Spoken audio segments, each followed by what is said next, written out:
मेरे शहर से लेंगे हिसाब पाई पाई का, मेरे शहर से लेंगे हिसाब पाई पाई का, यतीमे शहर के बच्चे जवान तो होने दो। हजरत अल्लाह तबारक व तआला कुरान पाक में इरशाद फरमाता है कि तुम यतीमों, गरीबों और मिस्कीनों और मजलूमों के साथ हुस्ने सलूक से पेश आओ, उनकी मदद करो। अल्लाह तबारक व तआला तुम्हें हर तरह की बीमारी और परेशानी से का वाकया है कि एक शख्स सऊदी अरब में नौकरी किया करता था। उसको नौकरी करते हुए तकरीबन 30 साल हो चुके थे। 30 साल से वो सऊदी अरब में नौकरी कर रहा था। एक मर्तबा उसको बीमारी लाहिक होती है। वो इलाज कराने के लिए जब डॉक्टर के पास जाता है, जब उसने डॉक्टर को कहा कि मुझे फला बीमारी है, फला फला जो उसको बीमारी थी, उसने उस बीमारी का बताया। उस डॉक्टर ने उसको चेक किया। अब उसका जो डॉक्टर था वो उसका मुंह लगा था, डॉक्टर उससे मेल जोल रखता था। तो उसने कहा कि तुम्हें ये बीमारी कब से है? तो वो शख्स कहता है इस बीमारी को 5 या 6 साल हो चुके हैं, लेकिन इतनी शदीद ये बीमारी नहीं थी, इसकी वजह से मैंने इलाज नहीं कराया। अब इस बीमारी ने मुझे ज्यादा तकलीफ देना शुरू कर दी, इस वजह से मैं तुम्हारे पास आया हूँ। तो वो डॉक्टर कहता है कि तुम एक लाइलाज बीमारी में मुब्तला हो, जिसका नतीजा ये है कि अब तुम्हें अनकरीब अपने दुनिया को छोड़कर जाना पड़ेगा, यानी तुम दुनिया से इंतकाल कर जाओगे। जब उसने कहा कि अब तुम्हारे पास कुछ समय का वक्त है और तुम दुनिया छोड़कर चले जाओगे, अब वो उसके डॉक्टर के पास से दवाई लेकर के अपने यहाँ पर आ जाता है, अपने मकान पर तो आ जाता है, लेकिन उसके दिल में एक लौ लगी थी कि अब करा जाए तो क्या करा जाए। वो इसी कश्मकश में था। अचानक उसके दिल में ख्याल आया, क्यों ना ये कुछ वक्त अपने घर वालों के साथ गुजारा जाए, क्यों ना ये वक्त अपने बीवी बच्चों के साथ गुजारा जाए। इस नियत से वो अपने घर का टिकट करा लेता है, अपने घर वापस चला जाता है, लेकिन अपने घर में किसी को कुछ नहीं बताता कि वो उसको बीमारी कौन सी है। बताता है कि मैं अपनी नौकरी छोड़ करके आ गया हूँ, अब दोबारा कभी सऊदी अरब नहीं जाऊंगा। ये बात सुनकर उसके घर वाले जो है वो उसकी कुछ दिनों तो खूब खातिरदारी करते हैं, उसके इशारों पर काम करते हैं, लेकिन जब उसको 10 या 15 दिन हो जाते हैं उसकी बात मानना बंद कर देते हैं। अब उसकी कोई बात नहीं मानता, अब उसको हर काम खुद करना पड़ता है, हर चीज के लिए 3 या 4 बार कहना पड़ता है, तब जाकर के वो काम होता है। अब अगर वो शाम को देर से आता है तो उसके घर वाले कहते हैं कि तुम्हारे नौकर नहीं है तो तुम इतनी देर से आते हो, जल्दी आया करो, तुम्हारे लिए दरवाजा नहीं खोला जाएगा। जब वो शख्स से इस तरह के लहजे में बात होने लगी तो वो शख्स एक बार अपने घर पर उसी रात के में देरी से आता है। रात बाहर बारिश हो रही थी, वो शख्स दरवाजा खटखटाता है, कोई दरवाजा नहीं खोलता। जब दरवाजा नहीं खुला ना तो वो शख्स क्या करता है, उसी दरवाजे पर बैठ जाता है, लेकिन अचानक वो एक तरफ देखता है, उधर एक झोपड़ी थी, झोपड़ी में बर्तन बजने की आवाज आती है। वो पूरी रात बर्तन बजने की आवाज से सो नहीं पाता है। जब सुबह को उठता है अपनी बीबी से पूछता है कि ये झोपड़ी किसकी है, इस झोपड़ी में बर्तन बजने की आवाज आ रही थी।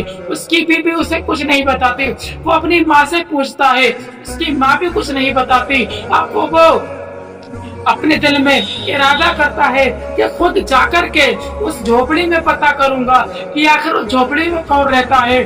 जब वो शख्स सुबह को उठा, बाजार गया, बाजार जाकर कुछ फल खरीदने के बाद उस झोपड़ी के दरवाजे पर पहुंचा।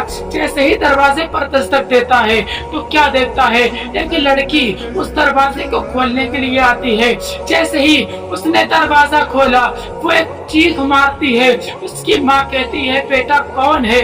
वो लड़की कहती है कि माँ बड़े पापा है, और वो ये कहकर एक चीख मारकर अपनी माँ की तरफ को भागती है, अपनी माँ की गोद में जाकर बैठ जाती है और रोने लगती है।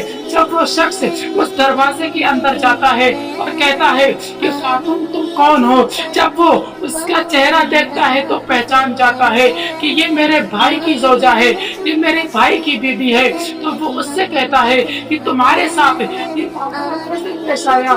तो खातून जो है वो कहती है कि जब तुम सऊदी अरब काम करने के लिए गए थे तो तुम्हारे भाई को इसकी बहुत ज्यादा खुशी थी, तुम्हारी इस कामयाबी को देखकर वादा दिलाने के लिए बाजार में मिठाई लाने के लिए गया था, लेकिन जब वो वापस आया जिंदा नहीं था, बल्कि वो मुर्दा हालत में था।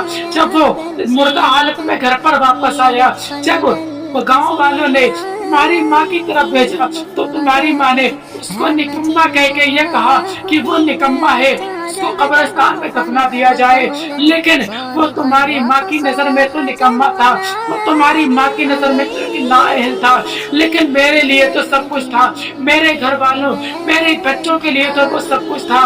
लेकिन जब वो इंतकाल कर जाता है, वो कुछ माल छोड़ कर गया, तो जो कुछ माल छोड़ करके गया था माल से हमने कुछ समय तक तो अपना ठीक ठीक गुजारा किया, लेकिन वो माल भी कितना चलने वाला था, वो माल खत्म हो जाता है। जब वो माल खत्म हुआ फिर मैंने अपने घर से बाहर कदम रखना चाहा तो मेरी बड़ी बेटी ने मुझे घर से बाहर कदम रखने से मना कर दिया और कहा, ऐ अम्मा जान, हमारे होते हुए तुम बाहर से कदम नहीं रख सकती। और मेरी बेटी ने मेरे घर की जिम्मेदारी अपने सिर ले लेती है और मेरी बेटी पूरे घर को चलाती है।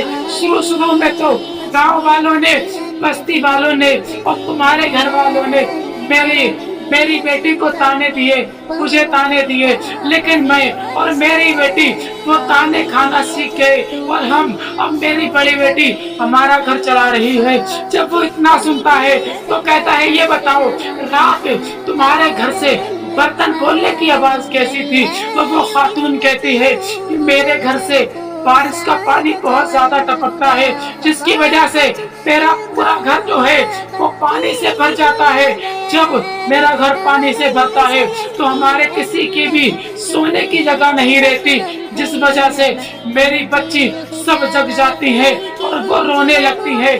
जब हम वो पानी किसी बर्तन में इकट्ठा करके बाहर फेंक देते हैं तो वो हमारा घर गीला नहीं होता और मेरी जो छोटी बच्ची है वो आराम से सोती रहती है। और रात जब बारिश तेज हो रही थी तो वो पानी हमारे घर में चू रहा था, तो मैं और मेरी बड़ी बेटी उस पानी को बर्तन में इकट्ठा करके बाहर फेंकने में लगे हुए थे, जिसकी वजह से मेरी छोटी बेटियां आराम से सो रही थी। जब वो शख्स इतना सुनता है, चीख मार कर रोता है और कहता है, आज के बाद मैं तुम्हारा सहारा बनूंगा, आज के बाद मैं तुम्हारी मदद करूंगा।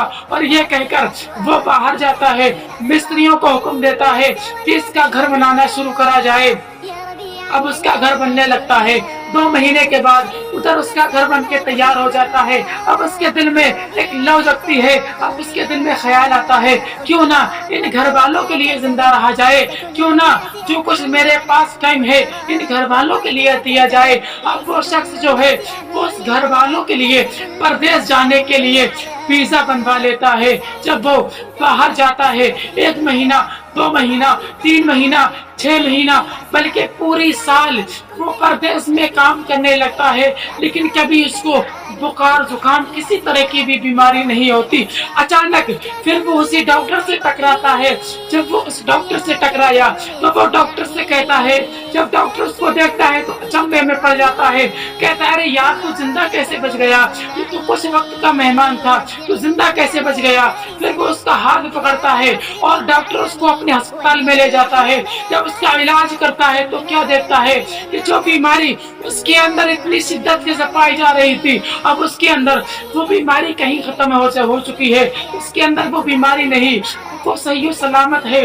वो डॉक्टर उसका हाथ पकड़कर वहीं बैठ जाता है और कहता है कि सही बताओ, घर जाकर तुम्हारे साथ क्या क्या मामला पेश आए। तो वो शख्स अपने घर वालों का रवैया और वो अपनी भाई की बीवी के बारे में सब कुछ बता देता है। तो डॉक्टर कहता है कि मेरा रब قرآن پاک میں فرماتا ہے اگر تم یتیموں، مسکینوں، غریبوں، مظلوموں کا سہارا بنو گے تو اللہ تبارک و تعالیٰ تمہیں ہر طرح کی بیماری، میں یقین کرتا ہوں کہ واقعی میرا رب ہر سب کچھ کر سکتا ہے، اور میرے رب نے تمہیں لا علاج بیماری سے نکال دیا۔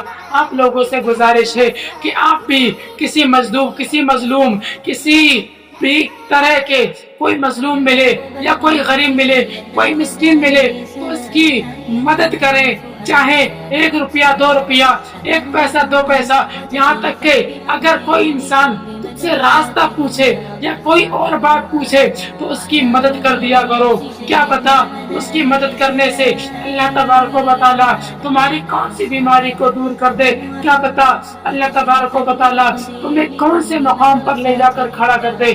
السلام